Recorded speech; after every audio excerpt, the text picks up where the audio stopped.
Veuillez écouter attentivement. Je veux me référer à deux passages des Écritures dans Daniel chapitre 10. Daniel chapitre 10, j'ai prié et jeûné pendant 21 jours. Rien ne semblait se passer, mais ensuite quelque chose s'est produit. À la fin de l'affaire, un ange a été envoyé à Daniel. Amen. Voyons ce qui s'est passé. Étudions en profondeur ce que cet ange essayait de transmettre. Daniel chapitre 10, verset 12. Puis il me dit, « Ne crains rien, Daniel, car dès le premier jour où tu as appliqué ton cœur à comprendre et à t'humilier devant ton Dieu, tes paroles ont été entendues. Et je suis venu à cause de tes paroles, 21 jours.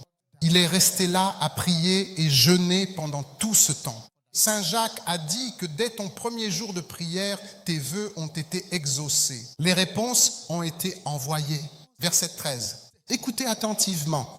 « Mais le prince du royaume de Perse, le puissant prince du royaume de Perse, celui qui m'a résisté avec force pendant une durée de 21 jours, le prince du royaume de Perse s'est fermement opposé à cet ange envoyé par le Seigneur, empêchant l'ange d'apporter la réponse. Pendant 21 jours, Dieu merci, Daniel n'est pas resté silencieux. S'ils avaient arrêté, l'ange serait reparti. Mais Michel, l'un des chefs, m'a aidé. Et je suis resté là avec les rois de Perse. Quel est le principal message que nous pouvons retenir ici? Chaque lieu géographique a sa propre puissance maléfique caractéristique qui le contrôle. Chaque gouvernement de chaque nation en a une autre. Un gouvernement dans le domaine spirituel le contrôle. Chaque localité a ses propres démons caractéristiques qui la contrôlent. C'est pourquoi il y a un démon qui contrôle le peuple Yoruba, un démon qui contrôle les Igbo, un démon contrôle Aosa, un autre le Delta. Ces démons spécifiques ont des caractères différents. Si vous allez à l'étranger, votre principauté contrôlant le Royaume-Uni, contrôlant l'Amérique, elles sont partout, donc chaque localité a quelques différences. Une puissance démoniaque en est responsable. Certaines personnes les appellent des puissances territoriales. C'est encore autre chose. Ce n'est pas là où nous allons ce matin. Le point que j'essaie de vous faire comprendre est le suivant. Nous sommes tous des produits de notre environnement, produits de l'environnement. Par exemple, maintenant, mon père était dans la police. Nous avons grandi dans une caserne de police. Et dans la caserne de police, la lingua franca, la langue que l'on parle, c'est le pidgin anglais. Donc, à la caserne de police, c'est là que j'ai appris à parler le pidgin anglais. Anglais, une langue là-bas. Donc, nous sommes tous des produits de notre environnement. Si vous prenez deux nourrissons nés au Nigeria, vous laissez en un au village, prenez l'autre, peut-être pour l'Angleterre, laissez celui-là au village, prenez l'autre pour le Royaume-Uni. Après 40 ans, réunissez-les. Au moment où vous les réunirez après 40 ans, vous remarquerez que leur anglais parlé, leur langue, leur style vestimentaire, leur nourriture, leurs amis auront été différents. Pourquoi? L'environnement. Ainsi, un lieu, un environnement où vous vous trouvez peut vous détruire. Un environnement où vous êtes peut vous faire grandir. Dans certaines maisons, on entre avec tout et on repart sans rien. On y arrive en voiture, on en ressort à pied. On y entre avec des preuves, on en ressort dépouillé. L'environnement. Il n'y aurait pas eu de livre d'Esther si elle avait été ailleurs. C'est cet environnement qui l'a fait grandir. Écoutez, la femme que vous avez épousée, les écoles que vous avez fréquentées, amis ou ennemis que vous vous êtes faits sont tous liés aux endroits où vous avez été. L'environnement. Peut-être pourquoi Dieu insiste parfois sur des lieux précis. Dieu est partout, mais il ne fait pas tout partout. Dieu a appelé Abraham à quitter son lieu d'origine, à sortir de cet environnement, la maison de son père, pour aller le bénir 7 fois ailleurs. Il y a donc un lien entre la destinée et votre localisation, votre environnement. Certains endroits sont dangereux pour la destinée. Quand il a dit « mais je dois quitter le Nigeria », je dois partir. Comme si tu pouvais maintenant te retrouver dans un environnement qui est totalement comme de la poussière pour ta destinée. Ensuite, certains endroits, certains environnements, ils sont plus sujets à l'interférence de la sorcellerie que d'autres. Certains lieux deviennent de simples repères. Peu sont de taille pour de tels combats. Personne ne viendra dormir avec toi dans ton lit à la maison. Tu dois apprendre ces choses par toi-même. Peu importe la somme d'argent que tu mets sur un sol en béton, il ne deviendra jamais un jardin de première classe. Il y a donc une puissance, des relations, une destinée et des lieux. Le simple fait de vivre dans le mauvais environnement peut enterrer ta destinée. Tous les poissons sont des poissons, mais tous ne peuvent pas survivre dans la même eau. Le périophthalme, ce poisson que tu attrapes dans la boue, le périophthalme, si tu prends ce poisson et que tu le jettes dans la mer, c'est fini pour lui. Si tu prends un poisson des profondeurs de la mer et que tu le jettes dans la boue, c'est fini aussi. Tous les poissons sont des poissons, mais tous ne peuvent pas survivre dans la même eau. Il n'y a pas de nombre de prières qu'un singe puisse faire. Et quitter l'arbre pour aller vivre dans l'eau. Ainsi, les gens et les entreprises souffrent parfois des forces de l'environnement plutôt que d'une mauvaise gestion. Il y a un endroit ici à Lagos maintenant, l'endroit où une grande entreprise va s'installer. Elle disparaît. Elle va disparaître. De grands noms vont émerger là-bas. Ça disparaît. Tu n'en entendras plus parler. Il y avait un grand supermarché là-bas où tout le monde allait. Ça s'effondre. Je ne vais pas mentionner le nom de la zone pour que vous ne fuyiez pas cet endroit. Dans Marc chapitre 8, regardez cet événement étrange. Quelqu'un est venu voir Jésus pour être guéri. Voyez cette chose étrange que Jésus a faite. Marc 8, 22. Et il arriva à Bethsaïda et on lui amena un aveugle. Et ils le supplièrent de le toucher. Et il prit l'aveugle par la main et le conduisit hors du village. Il l'a éloigné de là, de Bethsaïda. Et quand il eut craché sur ses yeux et posé les mains sur lui, il lui demanda s'il voyait quelque chose. Et il leva les yeux. Je vois des hommes comme des arbres. Jésus a dû lui donner une seconde touche. Après cela, il posa de nouveau les mains sur ses yeux. Il lui fit lever les yeux. Et il fut rétabli et vit tous les hommes distinctement. Je veux maintenant faire une prière puissante. Pour ceux qui aiment leur destinée, leur amen reconnaissant doit ébranler les portes de l'enfer. Je décrète sur ta vie que dans tout domaine où tu as besoin de la seconde touche de Jésus, reçois-la au nom de Jésus. Plus fort.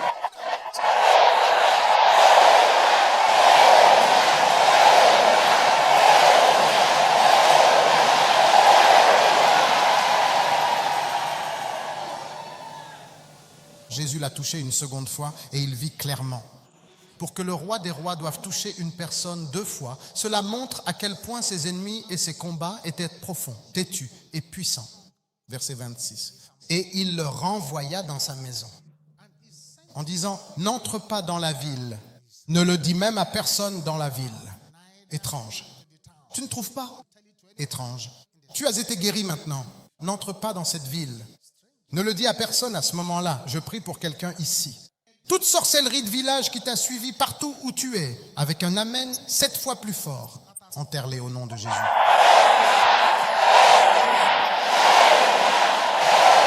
Encore vraiment beaucoup plus fort. Histoire étrange. Pourquoi Jésus n'aurait-il pas guéri cet homme à ce moment-là? Ou bien y a-t-il des miracles qui ne peuvent être accomplis qu'à certains endroits? Ce sont des questions. Est-ce que tu me comprends, s'il te plaît? Cela veut-il dire qu'il y a des endroits qui résistent à l'intervention divine? La réponse est oui. C'est pourquoi Jésus l'a emmené loin de cet environnement mauvais. Prie pour quelqu'un ici avec plusieurs amens violents. Je décrète que toute sorcellerie environnementale autour de toi doit être coupée. Tu es un démon. Tu es un démon.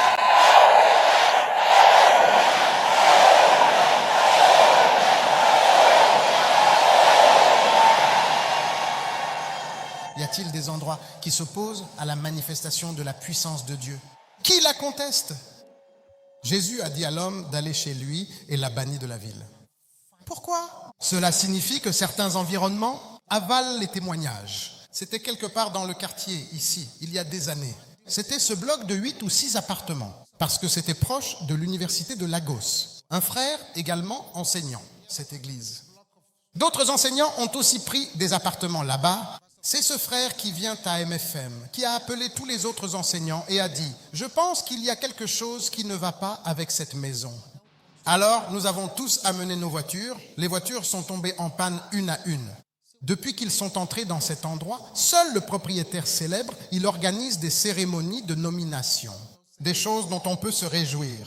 Aucune femme qui était locataire dans cette maison n'est tombée enceinte. Alors le frère a dit à ses collègues enseignants qu'il voulait partir. Ils ont ri. Superstition. Ce sont ce genre de superstitions, des histoires que tu entends dans ton église, n'est-ce pas? De toute façon, le frère a déménagé immédiatement. Il est parti et a commencé à prospérer. Quand ses enseignants ont vu que les choses avaient changé pour lui, l'un d'eux a commencé à venir ici aussi. Il m'a demandé de prêcher sur des sujets comme ces problèmes environnementaux et j'ai dit qu'ils devaient aller oindre leurs concessions avec de l'huile ce jour-là après ce programme. Il a apporté l'huile dans l'enceinte. Quelque chose lui disait qu'il y avait un puits dans cette enceinte. Wayne le puits. J'ai mis l'huile et soudain, il a vu quelque chose nager. Maintenant, prends ton seau et essaie de repêcher cette chose. Il fut surpris d'entendre un bruit métallique car l'objet frappait contre le fer. Il finit par sortir une tortue vivante qui portait une sorte de phylactère comme une carapace entourant l'animal. Et sur les côtés, il y avait un écrit contenant les noms de tous les locataires. L'enseignant a eu peur. C'est alors qu'il est parti. Il y a certains environnements qui résistent à l'intervention divine, qui combattent les témoignages, qui combattent les miracles. La seule issue lorsque vous vous trouvez dans ce genre d'environnement, c'est soit de déménager, soit de vous battre. Jésus a interdit à l'homme de retourner dans la ville. Il lui a été interdit de retourner dans la ville après avoir été guéri. Il a été envoyé dans un autre endroit, envoyé chez lui. Puis il lui a en plus conseillé de ne pas rendre témoignage dans cette ville démoniaque. Il lui a été interdit d'entrer en contact avec qui que ce soit dans cette ville. Alors, y avait-il un lien entre le problème et cet endroit? Le fait d'y retourner l'aurait-il exposé à une nouvelle cécité? Ce passage est très profond. Si cette Bethsaïda était une zone interdite, il est intéressant de se demander ce que Jésus lui-même faisait là-bas. Que faisait-il là? Ou bien cette cécité était-elle une affliction liée à l'environnement? J'ai certains problèmes physiques ou spirituels qui sont liés à un certain environnement. La réponse est oui. D'après ces deux passages que nous avons lus, prions encore une fois. La maison familiale d'où vous êtes nés est devenue un cimetière de destinée. Mais avec cette prochaine prière, vous en serez délivrés. Ne négociez pas. Ce n'est pas un jeu pour négocier.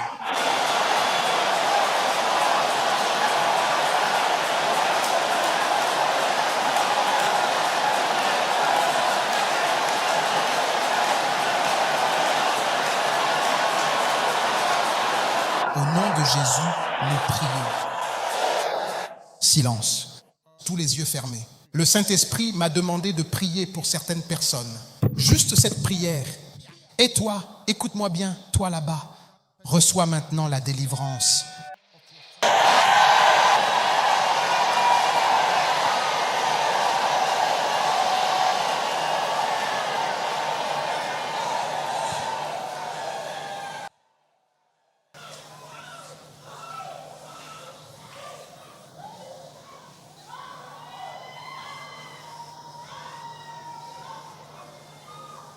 Reçois maintenant une délivrance totale et complète de toute l'influence et du foi enterrée et scellée dans les profondeurs du sol de l'enceinte de ta demeure familiale par l'autorité suprême et le nom puissant du Seigneur Jésus-Christ.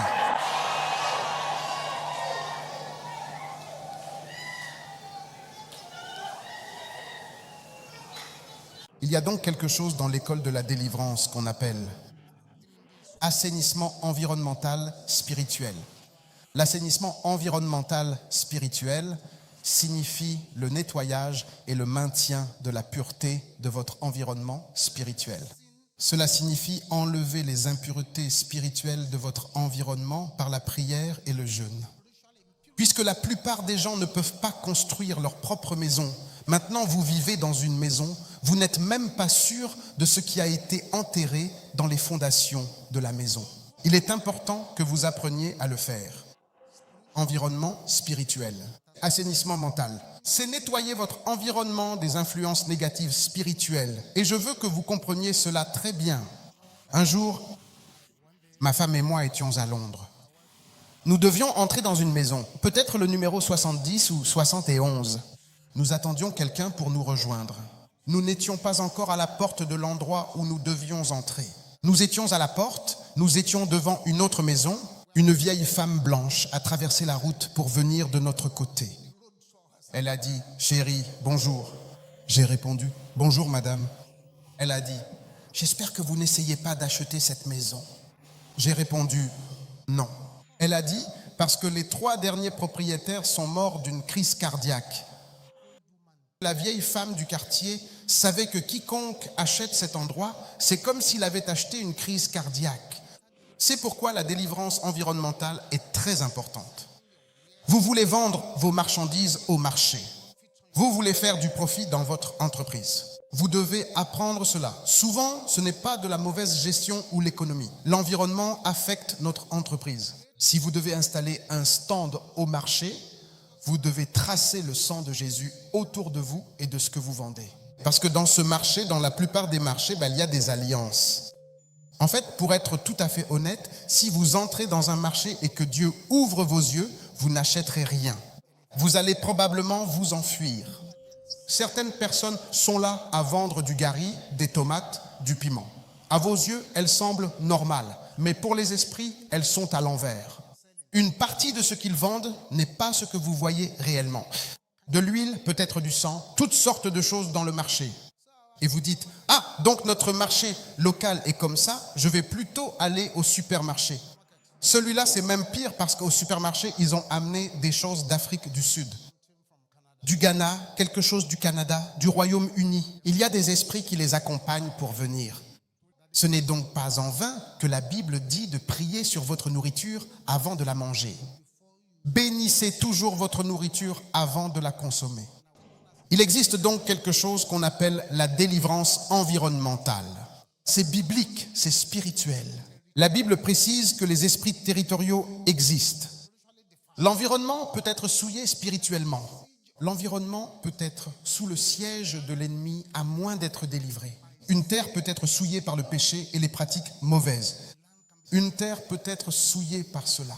Sache aussi que les esprits mauvais peuvent s'attacher à un endroit, un seul endroit. Ils restent simplement là s'ils s'attachent à un lieu. Et si Dieu ne m'a pas demandé d'y aller ou d'aller là-bas, c'est un problème. Les malédictions et alliances faites sur la terre peuvent bloquer les bénédictions. Beaucoup de combats ne sont pas vraiment personnels, ils sont environnementaux. Mais si tu es habitué à la délivrance environnementale, cela t'évitera beaucoup de chagrin. Cela te donnera la liberté face à la peur, à la confusion, au harcèlement démoniaque. Cela t'aide à maintenir ta protection. Donc toutes les attaques démoniaques ne viennent pas des gens, parfois elles viennent des lieux.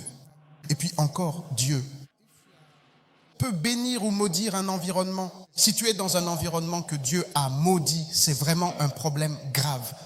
Par exemple, allez voir toutes ces villes où il y avait des esclaves, des ports d'esclaves, où les esclaves étaient emmenés à l'étranger. Ces endroits sont toujours en retard. Ces endroits sont toujours en retard à cause des malédictions prononcées par les esclaves qui étaient arrachés de force à leur terre. Chaque environnement a une mémoire spirituelle. Mais la beauté, c'est que la prière peut purifier et récupérer l'environnement. L'environnement peut être libéré de la servitude. Ainsi, la délivrance personnelle doit toujours inclure la justice environnementale.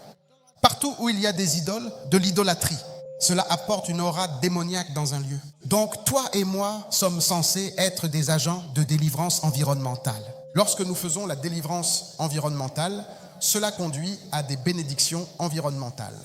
Quand il y a des démons dans un environnement, cela peut être très oppressant. Certaines personnes, quand elles sont dans leur bureau, quand elles somnolent, elles dorment profondément. Mais dès qu'elles entrent chez elles, l'oppression commence. Ainsi, la délivrance personnelle implique aussi la délivrance environnementale. Tu dois apprendre à prendre autorité sur ton environnement. Tu dois apprendre à oindre ton environnement. Tu dois apprendre à prier le sang de Jésus autour de ton environnement.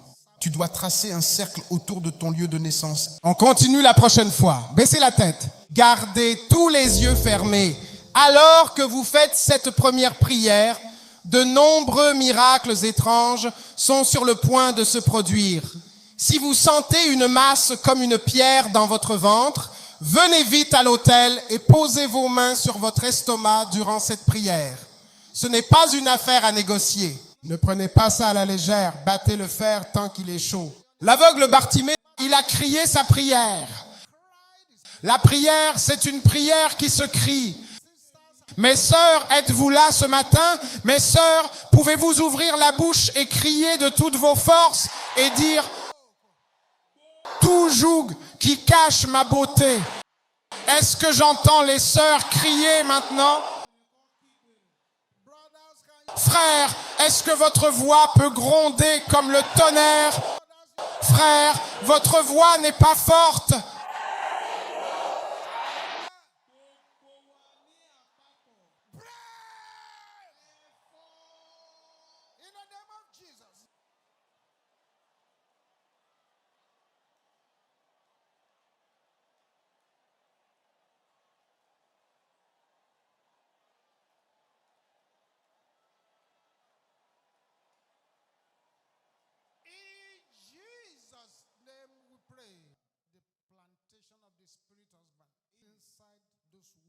Plantation des ténèbres à l'intérieur de ces ventres, la parole du Seigneur dit, les étrangers disparaîtront et trembleront hors de leur cachette. Sors de ce ventre maintenant au nom de Jésus.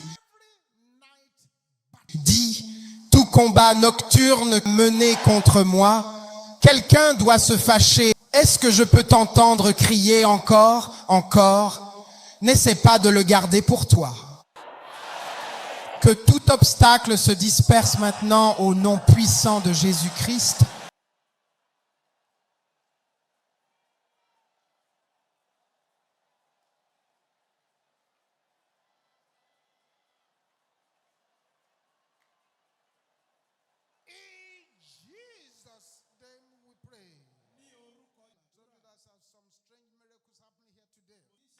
Pendant que vous vous préparez à élever cette prochaine prière, tu es ici et tu es convaincu qu'une puissance s'en prend au cerveau de ton enfant. Trouve un moyen d'aller à l'autel.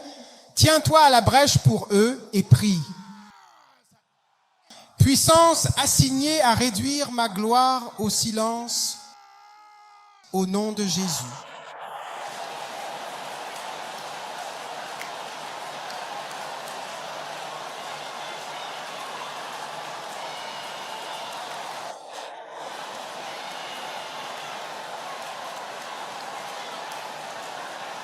Ouvre grand ta bouche maintenant.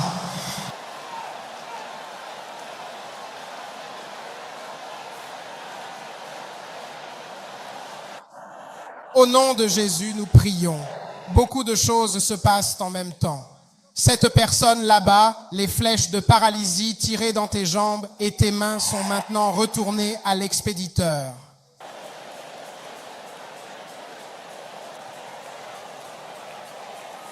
Amen. Maintenant, avec les applaudissements les plus forts que tu puisses faire. Amen. Je veux que tu applaudisses encore plus fort que ça. Amen. C'est comme ça qu'il faut applaudir et chanter ce chant. 7 fois. Assure-toi qu'il y en a bien 7. Mais le bruit le plus important, ce sont les applaudissements. Transforme-moi en feu.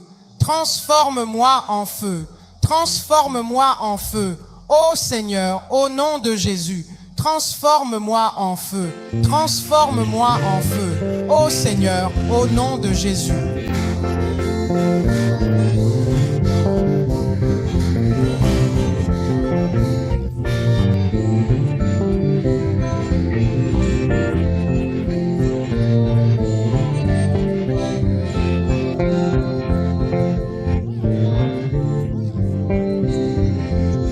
Maintenant, tu vas crier ceci fort et clair.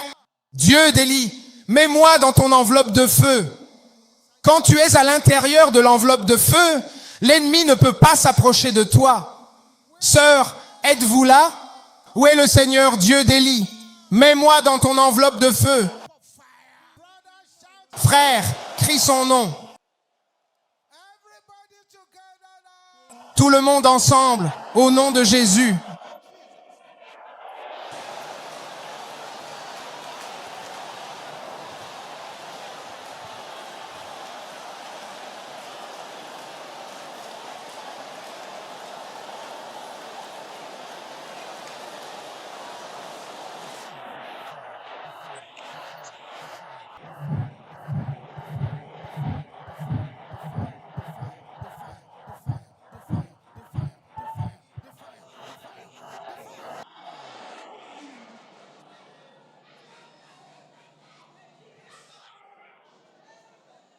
Dieu, merci que tu sois venu ici aujourd'hui. Merci Jésus.